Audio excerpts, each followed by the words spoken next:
So, well, good evening, ladies and gentlemen. So, I hope you're having a good evening. I'm still sorting through mine. It's been a pretty good day. Except for cutting the grass. I never really liked cutting the grass that much. Some days it's harder than others, but that's part of our carrying water, chopping wood thing, so I don't mind it too much. And now that the dog is no longer in my life, it's more difficult. You don't have anything to always be loving while you're there. But I'm still appreciating everything. It's getting better, and more stillness is coming into my life. Feeling a lot better in a lot of ways. The stillness part seems to be playing the biggest role going forward. It seems the less I do, the more sure I am I'm doing the right thing, which is not doing anything. so I guess that's probably the way it's supposed to be. So I hope you're all having some still time yourself so that you start seeing the same things that I'm seeing about what's inside me. And that to me is where all the action is, inside, even though we don't have any or very little, you call it sensory perception of what that is. We have a lot of mental perception of what it is. And we're trying to bring that to the surface as a normal part of us instead of an occasional part of us. Anyway, let me start this with the traditional beginning. There is an essence that binds and sustains and is all life. This essence, this living presence, is the oneness that you are.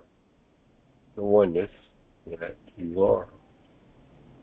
Shapeless, formless, and eternal are you, with no boundary, no container. You were never born, so you can never die. This is the oneness that you are. This is the oneness that you are. There's nothing to grow into, nothing to become, for you are all life. You are all life. There's no separation between you and me, the air that we breathe, the sun that shines upon us, or the earth that we walk on. No separation at all. All life is one. Has always been that, and always will be. And this oneness that is the air that we breathe, this oneness that is the season of the harvest, and the laughter of the children. This is the oneness that you are. This is the oneness that you are. This shall not be taught to you, cannot be taught to you, or this is not to be understood. This is only to be experienced, appreciated, and realized. Accept this and be free. Accept this and be free. Accept this, all of this, and be. Just be, just be, just be. Now, obviously, if I just started being, I don't know if I'd be able to talk anymore, but still have to do that, so we'll keep it up. Anyway, the experiences I'm having now are more internal. I'm not really sure I understand what's going on inside. But because I've started changing the food that I eat. I've been eating foods that never eat before, actually. Things like chia seeds. I never had any of those before. I've heard of them, but never ate any. And black sesame seeds. I hadn't heard of those before. Started doing those. And I have had hemp seeds before. Got some from Nepal this time, so they're unusual, a little different than the regular one. And flax seeds, I'd heard of them, but I never got the ones that you grind yourself, so I'm doing that now, grinding the ones just before I eat them so that they're fresh. And that seems to be affecting me in ways I'm not really sure how, but I can tell something's different inside me. And it's really speeded up certain things, certain processes. Okay. You want to come? I can hear you barely. Somebody talking? Yeah, I didn't turn you off, so you can talk anytime you want. Nonetheless, I'd be interested in the journeys each of you are having with your food. Are you changing any of your food? I've been changing all of mine. Now eating bread that's made from sprouts, which is pretty unusual. It doesn't taste like bread very much, but it functions very much the same as bread, and it's extraordinarily good for your body. And you don't have to worry about eating too much of it. It's made from sprouts. I didn't even know that existed until I tried finding something like that in, what is that, Sprouts, the Sprouts market, so that's good. Very interesting stuff they have there.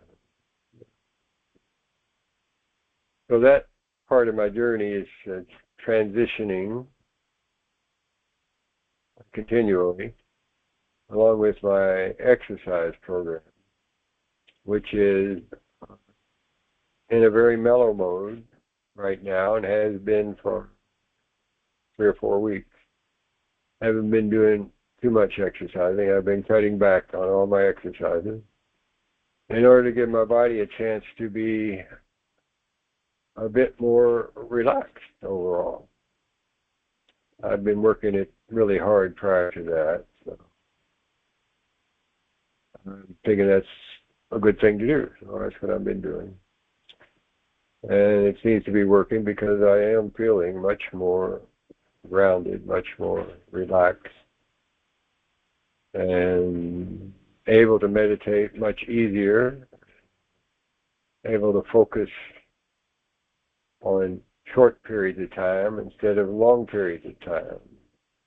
Whereas I usually get caught up in something and keep going that same direction for a long time, an hour or more. I knew that wasn't right.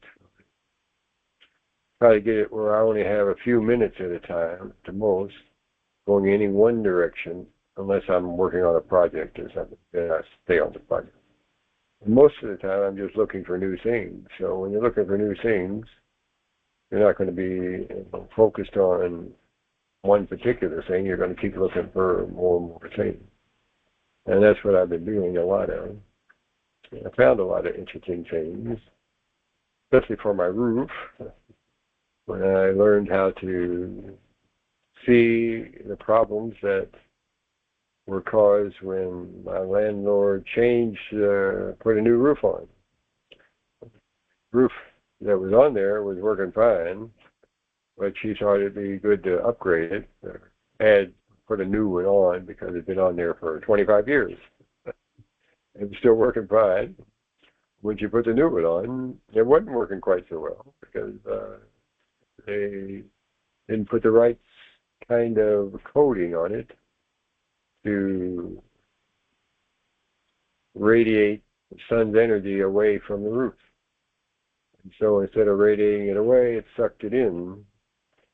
and made electricity bill double. In some cases, double, which was ridiculous. Not that big a house. So I researched that, looking at new things, and found out that for $200 I could recoat the roof, and I did, and it was, instead of being $185 a month, it dropped down to $116. And it did that even though the temperature was 1 degree higher during the same period of time. So why these things are kept hidden from us, we have to keep asking ourselves, who's trying to mess with us the most? And we know for sure a lot of that. Oil industry, and oil and gas is related to asphalt and everything else. So they keep things hidden that could make our lives better on purpose. We have to be aware so that we know we can do something about it. In any case, right now, I got most of those kind of things taken care of, not worried about them too much. And my wife and I are still having a pretty good time together. We're still going in the right direction for oneness of sorts. And I'm very pleased with that part of it.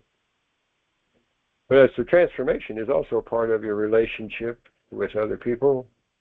And the only people that I have relationships with that are part of my family are always far away. So having relationships with them is not very often. So just like a happy birthday here or say hello there. And some of that sometimes is difficult to work in, even for busy people when they're want to call somebody when you're free and they have to be free and all that. That's another one of those aspects that you have to deal with, and keep everything in a humble mode because you don't really know what's going on far away. You can try and find out. Usually you don't get the full story. And that movie I told you about, Linda, did you see that movie or read the book?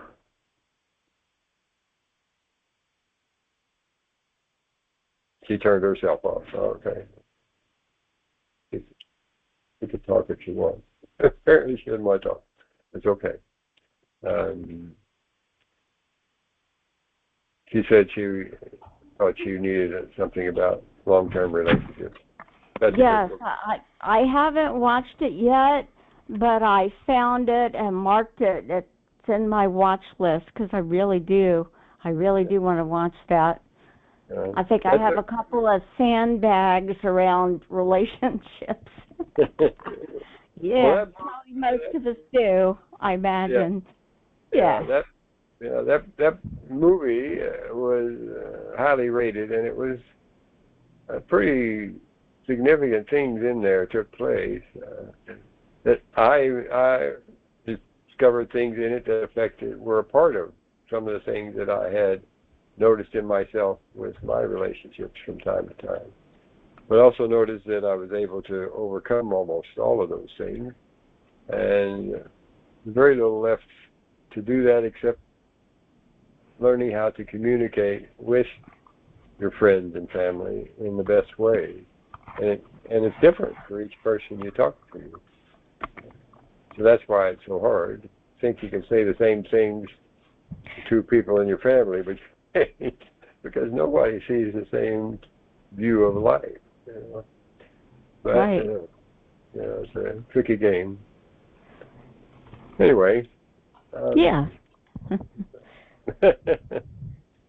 I know Jonathan has a lot of stuff he's interested in relationships with Tricia.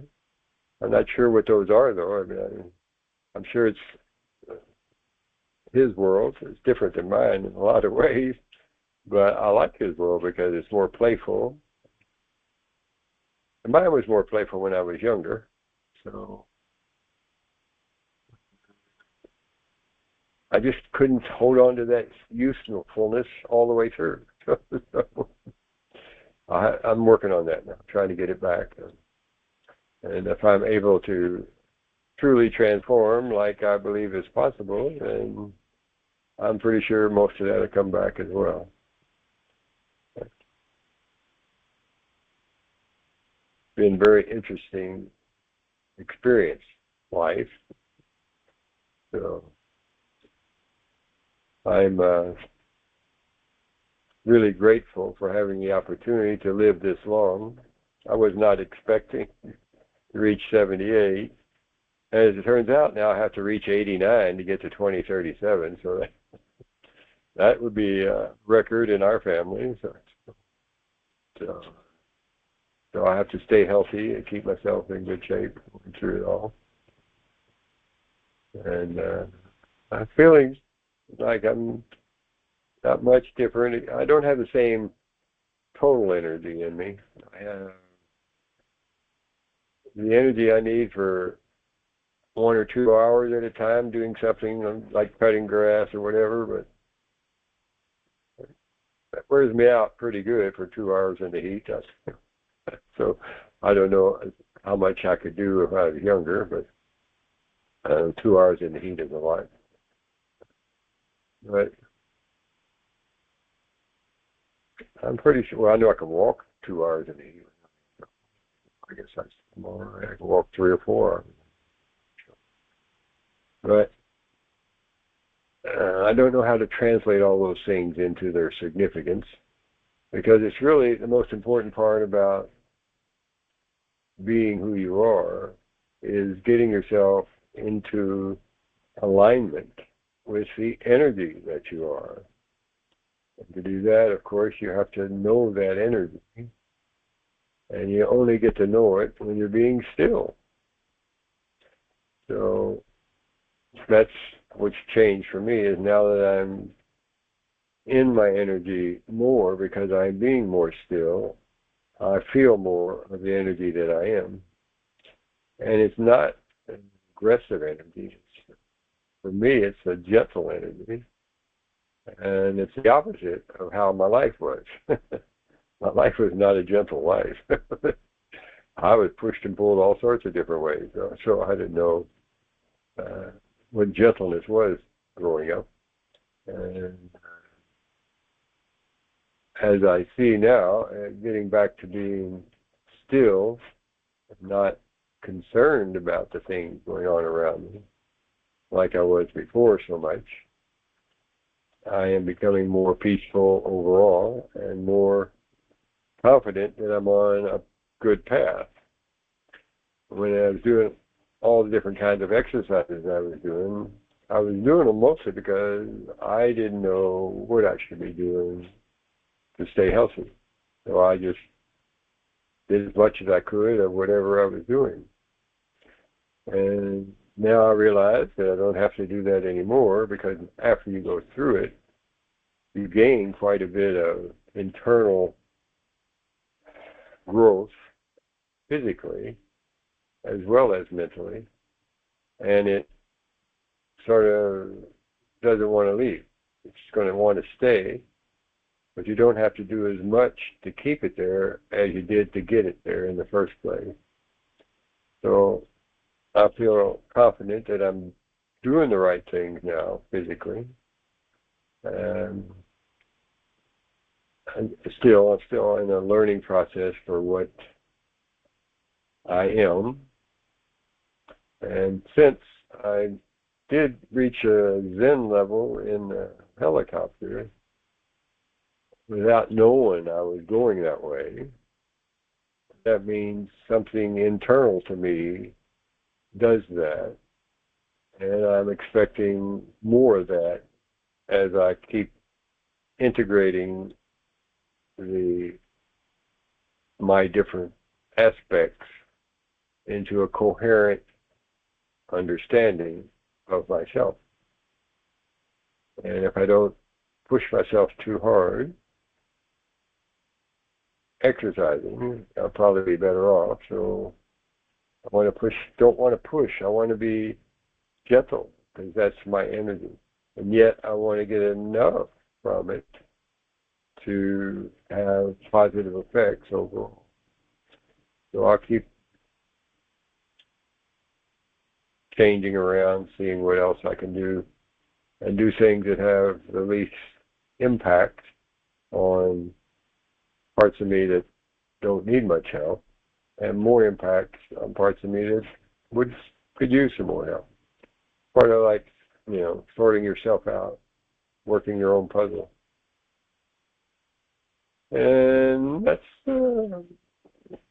that in combination with the eating has made a significant difference in my peacefulness. And I think that the eating is a very important aspect as well. And I don't eat much meat, but I haven't given it up completely yet. So if I eat meat, usually it's some kind of fish. Most of the time, that's all it is. I have had some turkey sandwiches, I have to admit. I still like those. But that's pretty light meal anyway. And I have it with sprouted bread, so, a little good, a little bad mixed together is probably the right combination. For me, my life was pretty demanding, so I think when you have a demanding life, you have to balance it with pampering yourself from time to time in order to keep your overall view of yourself from being too demanding. You want to be what you are. The middle of the road is the path that I was on all of my life. But I wasn't being harmonized with gentleness doing the stuff I was doing. So I wasn't really feeling like I was middle of the road too much. So I always kept quiet most of the time to try to balance out what was going on the outside. Because the outside was bullets coming at you from time to time, doing things that are very dangerous while you're flying, and all that weighs on your system. So you have to balance it out. I'm just understanding that, and part of the coherence that I'm trying to establish as a permanent part of what I am. It's already established somewhere inside me, but I haven't fully learned all the harmonious ways that I need to have adjusted myself to complete alignment and coherence with that inner me. Like just say, for example, today, when I knew I was going to have a class tonight, but I didn't think about it. It was like, so what, I'm just going to think of all these things as just being, so what? Because that's what they are. It's an illusion. It's not really that important. But when you're not afraid to just go there without thinking about anything first, you're being still. You're saying, it's okay. I'm all right. Whatever I do, it'll be all right. That's how you gain from that anxious person to the still person. You remove your fear of not being ready, not knowing what to say. Just be yourself. That is the stillness that you are when you're doing it. If you can do it, it's all part of that game, learning how to play it. And I've been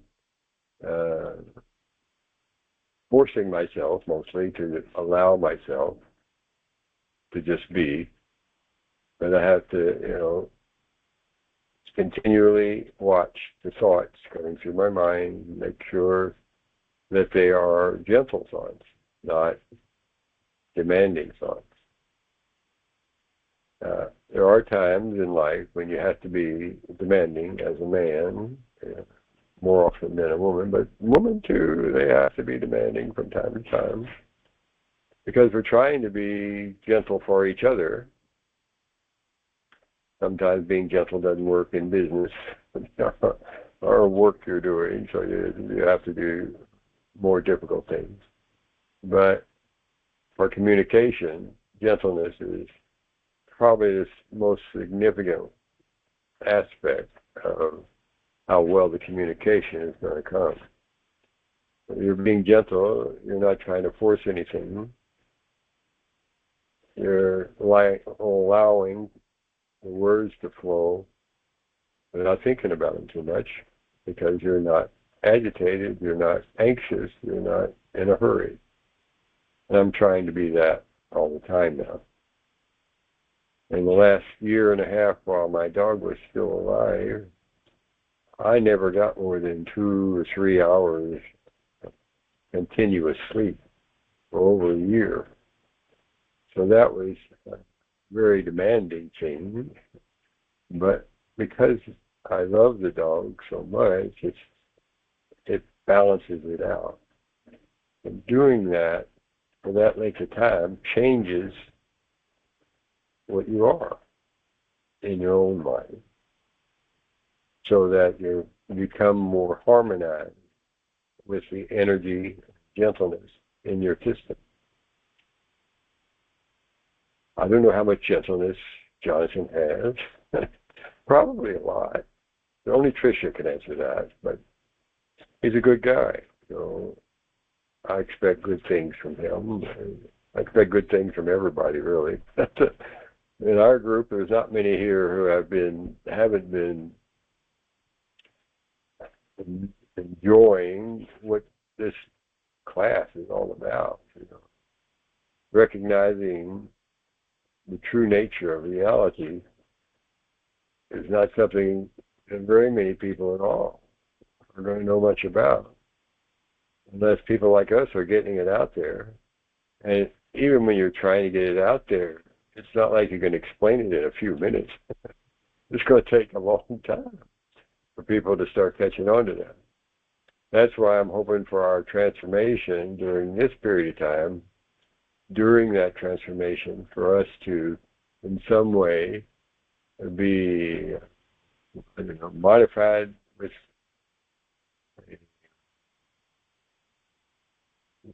say some kind of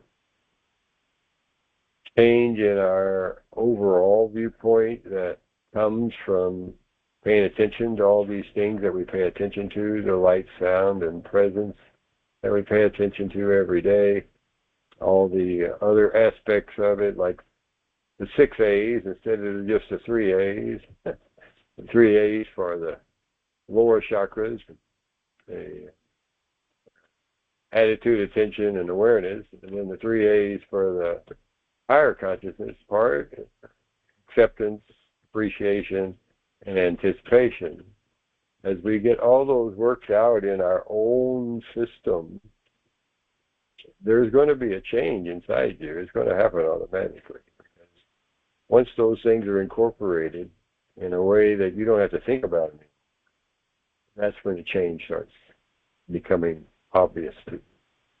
So that's what I'm working on now, doing that in my spare time, trying to sit and imagine all these things going through my system, being as still as I can be at the same time, because it's hard to be still and have a lot of thoughts going on. So you're trying to be aware of all the things you want to be aware of, calmly, peacefully, and don't rush yourself. Just let it fall in, imagining how it will affect you, imagining how to make it real in your own life for everything that you want to acquire or want to make more permanent in your life, anything you want to remove from your life. All that is there just in recognizing how those attitudes projected by each of the words that you're crossing over. All those motions and uplifting that can take place is a big change inside your system. If you do that enough, it will cause a lot more changes to take place. So never give up and keep pushing yourself in that direction without forcing it. Just allow it to be there. Exercise should be the same. Shouldn't be forced in there. It should be something you know needs to be done, and do it at the appropriate amount for where you are. Like the eating the appropriate amount for where you are. For me, staying middle of the road has been a normal thing. Christopher says he's on the middle. You know, we all know he's on a much higher path. The middle road. He's in the middle, but he's up above it. So it's not quite the same. Nonetheless, it's a very good place for him to be. We are lucky to have someone like him who knows all these things from the experiences that he has.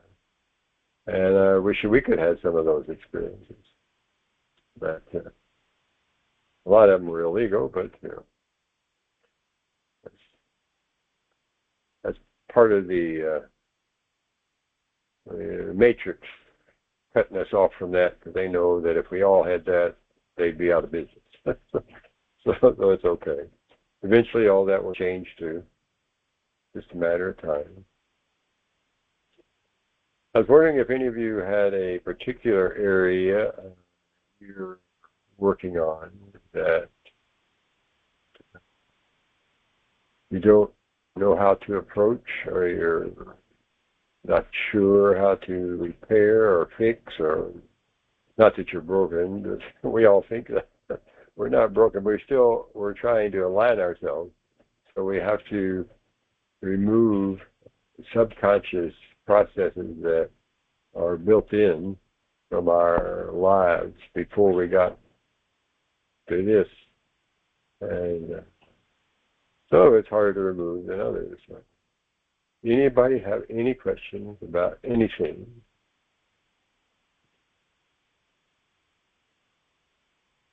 But you all know everything.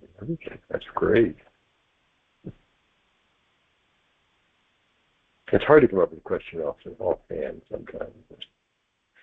Because you probably already know most of these things I'm talking about. To me, they're new, so I have to get them out there. They're part of the process I'm going through. I hope to be able to continue to go through it by living a long time.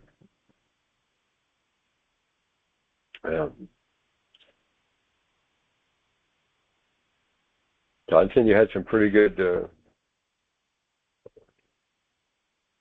images today. There's a new one here. I like it. The cat in a helicopter suit. You like that? You like that? Yeah, that's a great. I just now saw it. That was a good one. Of course, that one big helicopter, that's a Black Hawk. Yeah, I didn't know. Yeah. I don't know what year. I tried. Yeah, that's a military item. I'm quite familiar with that one. That one, it was. They didn't have those when I was in. They weren't that far along yet. The closest we had to anything like that, a gunship, which the gunship that we used was really a skinny gunship, except for the ones that were Hueys. And the Hueys were normally for just carrying passengers, but they put guns on them and then called them a gunship. So that's it. But it really wasn't designed to be a gunship.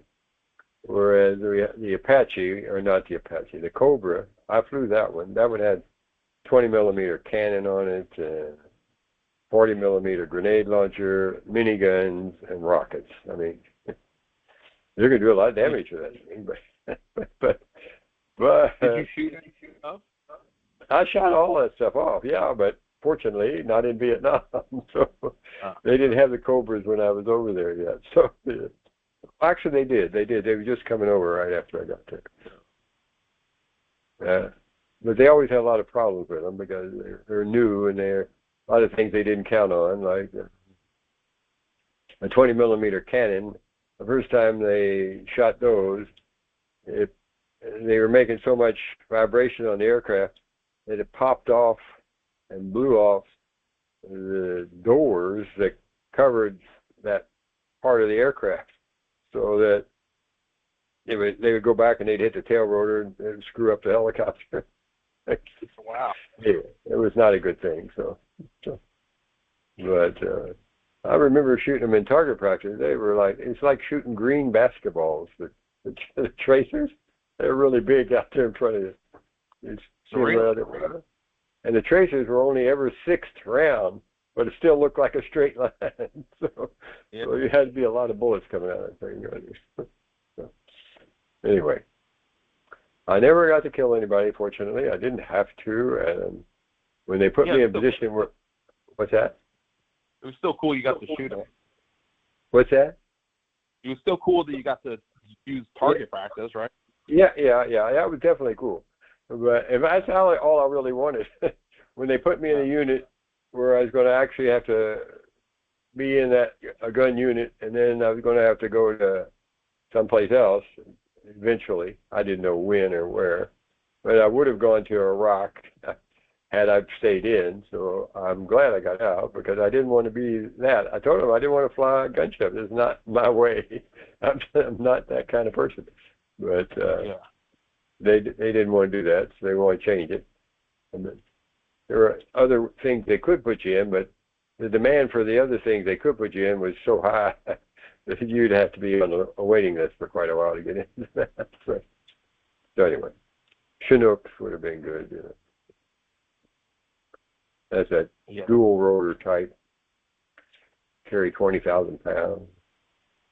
That's the dual chopper? Yeah, the dual twin rotors on top, not the one with ones that rotate, but the one where there are two on top, one in back of each other, all big rotors. Yeah, those. Yeah, they're mostly for carrying heavy loads. I saw one that got hit by a grenade launcher, rocket-propelled grenade. You couldn't hardly tell it was a helicopter. The only thing you could tell was a part of a helicopter was a hub where the rotor blades come together, but there weren't any blades on it, just the hub. It was all that was left. So risky flying something. You can't move too quick enough, probably, right?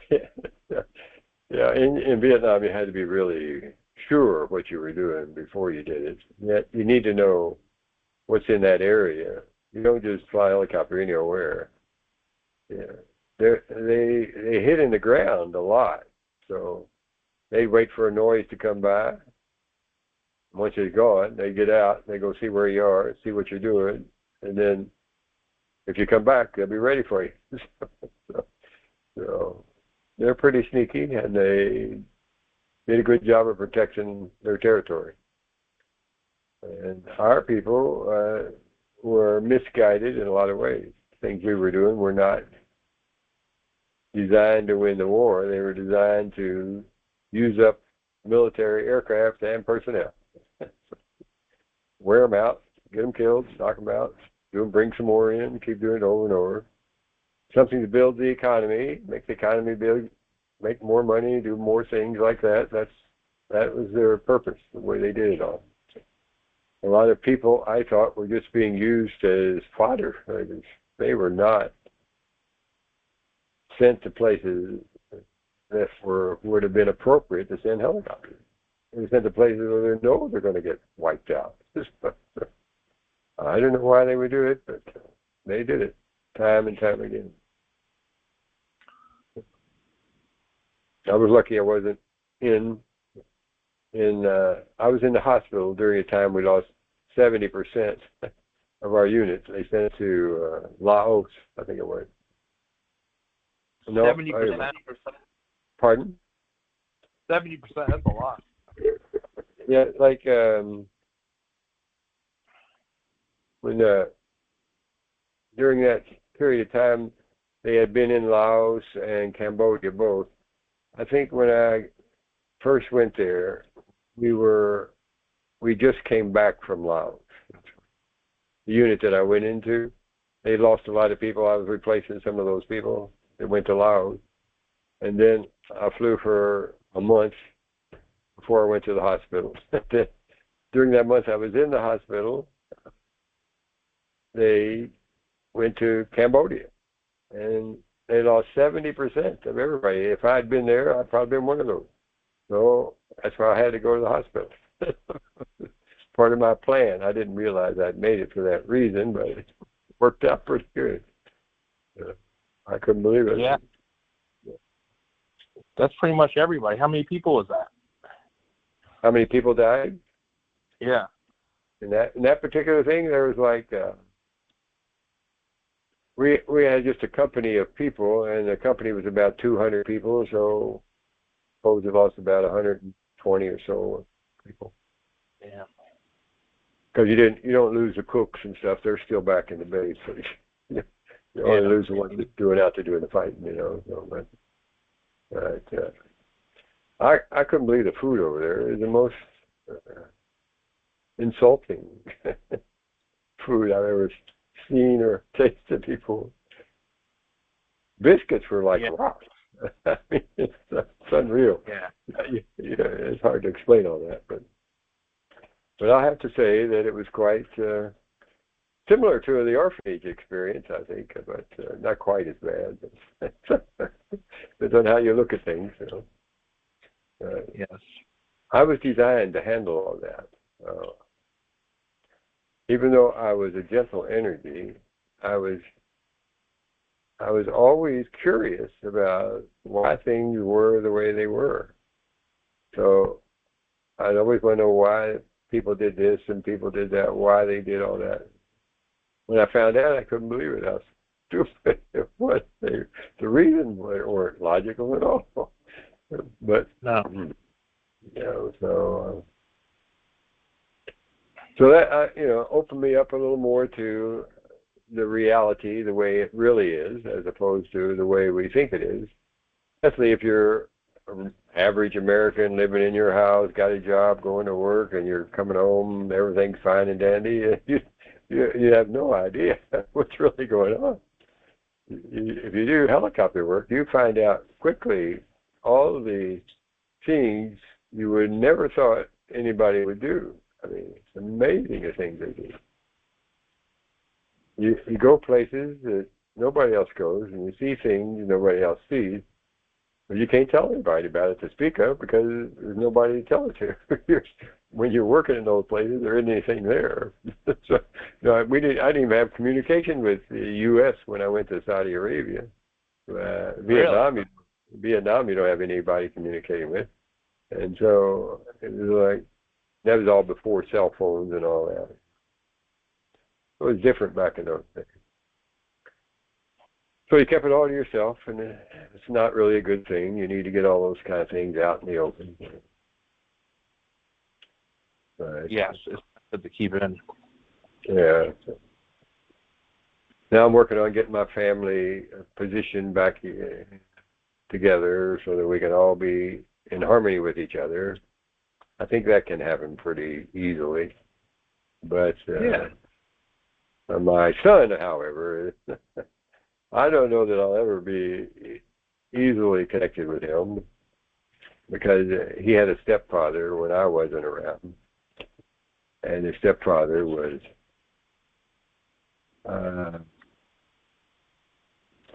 he was a character. And apparently my son learned a lot of his techniques for doing things. Yeah. Which was, not the best. So I work on it. I always work on these things. I'm responsible for everything that happens in the world, so I have to watch out for it. Yeah. I have to think that way, it's part of that process. It's all my fault. don't know why exactly, but it's all my fault. So there's only one of us if I here. knew it was somebody's fault. Yeah. Okay. Yeah.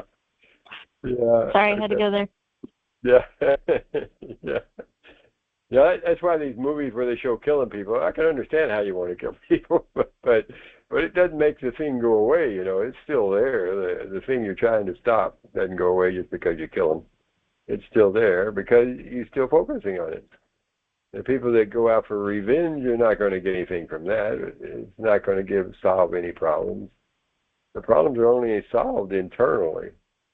Once you solve them internally, they go away externally. So we got to get everybody recognizing the significance of that. So yeah. But it's still good to watch, Jason Stratham when he's out there, the beekeeper, stuff like that. So he's got some people to kill on a regular basis. But Who, it's always Jason good. Statham? What's that? Jason Statham? You're talking about the beekeeper? The beekeeper? Yeah, that's a straight. Yeah, Jason Statham. Yeah. That's one of his most unusual ones. I mean, lots of people win in that one. Yeah. You ever watch John Wick? Oh yeah. He got a bunch, didn't he? That's all he does is kill people. Yeah, they got his dog. I can see how a person might want to do that, but it's hard for me to imagine killing all those people for the sake of a dog. But everybody's got their own motivation. So yeah, there was a good reason it's for a dog. Yeah. That's right. We all have to motivate ourselves in the proper direction for what we are. Now, if you have a really aggressive energy, John Wick was doing great at being that aggressive energy. So he wasn't doing anything really wrong. I guess that was what he was cut out for, And, yeah, Baba Yaga. Yeah. The boogeyman. The boogeyman. Yeah, the boogeyman. Yeah.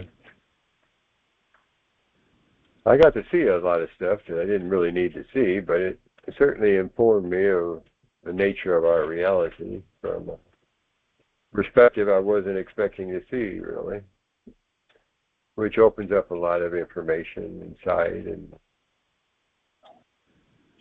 what we're capable. What's that? What people are capable of. Yeah, exactly. And I imagine all that stuff is going on still today, and we're still not aware of all the things yet, but this is disclosure time, so I'm pretty sure within a year or so we should have most of it out there, who the people are and what they're doing, and especially with the UFO stuff. I mean, you know how much the UFOs have done in human trafficking? I mean, it's unreal. Yeah, but so what does it matter? What's that? Just different versions of you. Yeah. So that's what I say. We have to get all that out in the open so people can say, oh, yes, that's a part of me I don't want anymore. We need to remove that. Either I used to want it, don't want it. Yeah. Now it's like, yeah. it's just. Well, I kind of like to have my own personal UFO, but really, you brought them here, Yeah. It's from the deep reaches of your subconscious that this stuff comes from, Yeah. When I say I like to have a UFO, really what I'd like to have is the ability to just travel, period, without needing a vehicle. Yes. Yeah. All you need to know is the codes, You got the code? I haven't learned those yet. It is. I'll have to work on that one. I sent it to you. Yeah, if you get the hermetic codes in your mind pretty well, that'll help probably. I'm debating on how much I should spend time on hermetic codes and all that. I'd like to know it, but I'm not willing so much yet to put all the time into that understanding. I don't know if that's appropriate. Before. What's that? Sometimes the code's 1, 2, 3, 4, and you never thought of it because it was too easy. I didn't understand that. The code's 1, 2, 3, 4. That's what it would be. It'd be something so easy you wouldn't even think of it. Well, yeah. That's well, okay. Yeah. So the easiest path is always the. Yeah. Yeah. Well, the easiest path, that's the thing that I've learned the most, that the easiest path is never the path to take. If you take the easiest path, you don't learn a thing. And you keep doing it over and over again, you'll stay in the same place.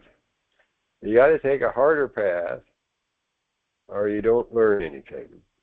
Now, you can learn just a little bit more, and that's okay. You don't have to be really hard on yourself, but you have to be better than what you already are in your mind, because most likely the spirit within you is better than where you already are. So you got to try and push yourself to where you're learning more, doing more, feeling more, without doing too much and without going too far out of your way and without getting away from the energy that you are. Because the energy that you are is what you're lining up with. If you have a very aggressive, strong energy, well, that allows you a lot you can do. It doesn't have to always be the way you think it has to be. It just has to be reflecting within you. And fortunately, I hope we don't have too many aggressive energies in our group that want to, take out a few people. But I don't think we have too many in there. I don't.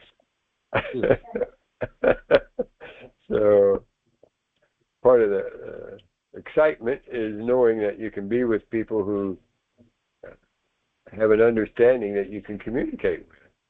And that's our biggest problem most of the time, is finding people that you can communicate with in a languaging process that helps both sides. That's where Christopher gets to do it. Yeah. All right. Have we had enough for the... He's been walking a What's that? path. Christopher he's not surrounded himself with a lot of people before in his life, so yeah. It's not easy to find everyone that can understand what he's talking about or wants to understand. Yeah, exactly. Yeah. That's why he would have to do it the way he's doing it, because there's just very few people that are into these sort of things because they don't know anything about it. It's too far away from how they were brought up. And that makes it very hard for anyone, really, to just suddenly change over. I know for me it wasn't hard. It was real easy because I knew I hadn't found anything yet. When I was 65 years old, I said, I haven't found anything that I'm lined up with yet that really explains all the things that I was experiencing in my life until I was with Christopher. And then he was answering questions that I had no answers for before. And that cleared up a lot of stuff right away. Yeah. So reached a point where everybody understands that they are a piece of God, ready to happen as whatever they want it to be. But you have to be that person. You have to be that energy. You can't be the human. You got to be the energy. The human part needs to stand aside to a certain extent, not totally, but I don't know how you get the energy to do what it's capable of doing without being involved with the human. So that's why it takes a long time for humanity to recognize itself for what it really is.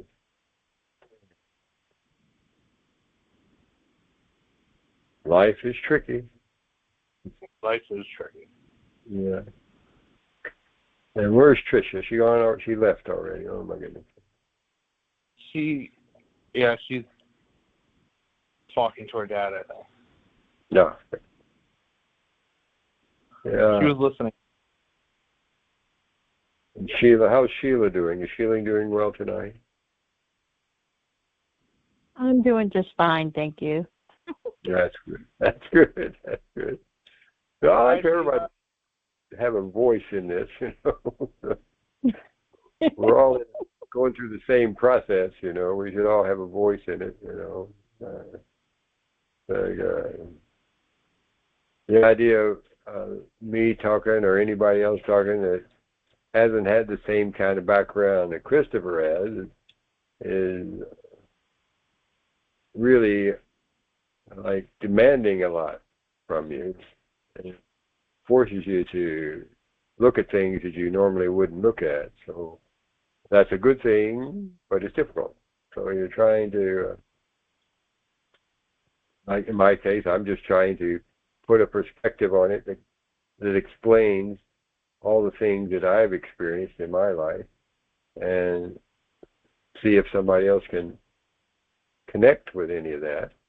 But most of the things, like the helicopter stuff, people aren't going to relate to very well because most people never see a real helicopter. I mean, they see it on a movie or a TV or something like that. But in real life, there are very few of them that you actually see. So hard to relate to what that person does in their life. And I assure you, it's not a glamorous life, but it has some high points.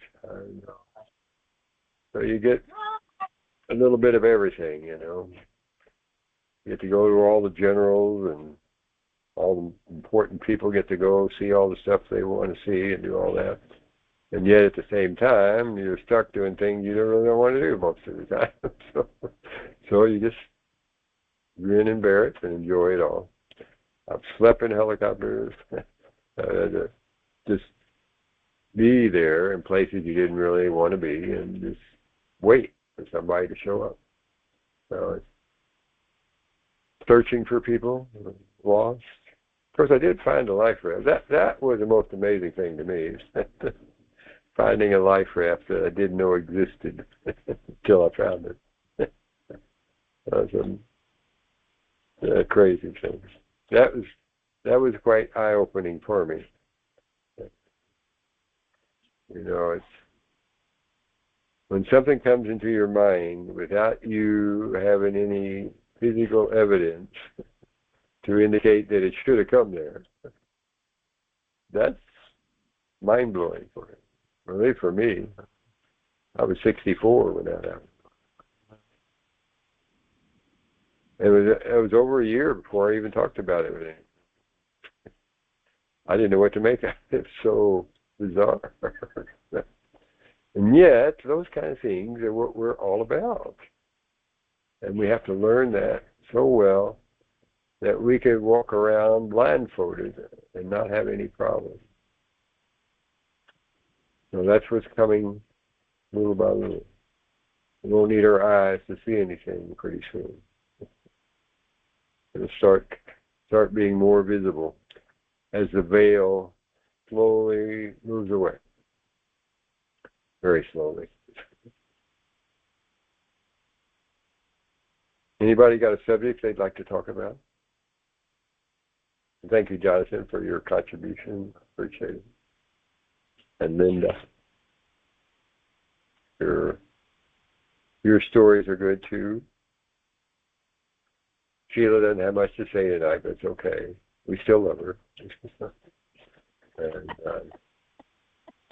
I can hear you. crazy world. And It is. It I is. think It's just. What's that? Oh, sorry. Go ahead. No, I was going to say, what were you saying? I was going to say it was a busy Monday, lots of work and everything. And, it was just at a point where I was like, oh, this is just so much. And then I'm like, okay, some light, sound, and presence just for a moment. I Yeah. take this moment for me. Just got to disconnect. And of course, it makes me feel better, so can keep going. Yeah. That's the thing. We have to get used to doing that all the time. When I think light, sound, and presence by itself, that's meaningless. You have to convert light, sound, and presence to seeing, to hearing, and feeling your heart, seeing the light, feeling your heart, something in your heart, a vibration going on, your presence inside you. That has to be converted, and then you can convert it to other things as well. It's a trilogy of things, so we use a trilogy of different aspects of ourselves to convert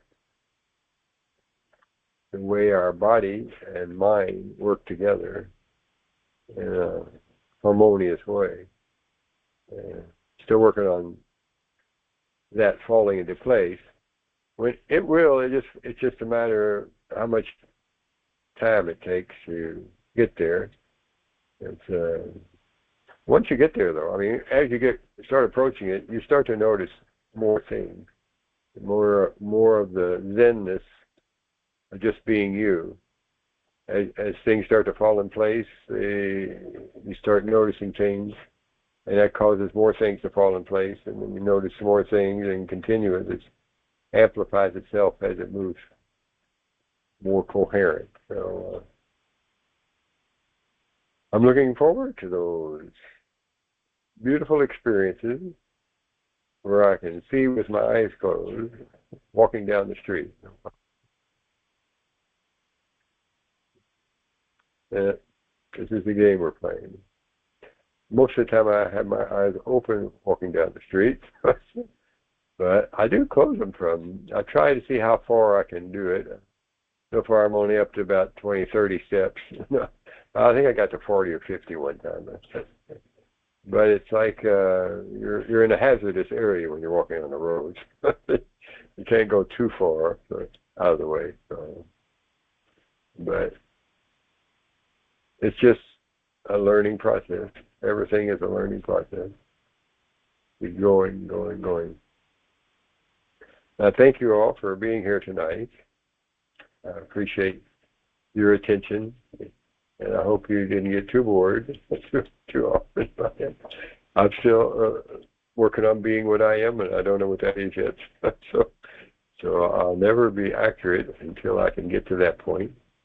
I need a new identity that is not a helicopter pilot, and I am working on that. I've turned away from all the helicopter stuff. I still have some videos. I still want to show people what it looks like from the pilot seat when you're landing a helicopter on an offshore location. It'd be fun to see when you haven't seen it. You don't know what it's like. You see what the pilot sees, you think, what? How do you do it from there? You can't hardly see anything. You have to see that. It's humorous, really, what you're looking at. Doesn't seem humorous too much, but when I recognize how close you are to death when you're going to land, because you got a leg on a rig, it's only 10 feet away from your rotor blades when you're going into land. You don't want to miscalculate the wind or anything, so that you do it right. But it's interesting the first times you start doing those things. After you've done it a few thousand times, it's not quite as big a deal. But when you first start, so the first time you see it, you say, well, that looks pretty close. So it takes a while. Same thing going to be with when we move into our more transformed self. There's going to be more amazing stuff and more new things to learn instead of the same old things. And I'm looking forward to that. And I look forward to seeing you guys again, and hope you have a very good evening. And I thank you for joining. Abby. Okay. Thank you all. Okay. Bye-bye. Now I will turn off the record.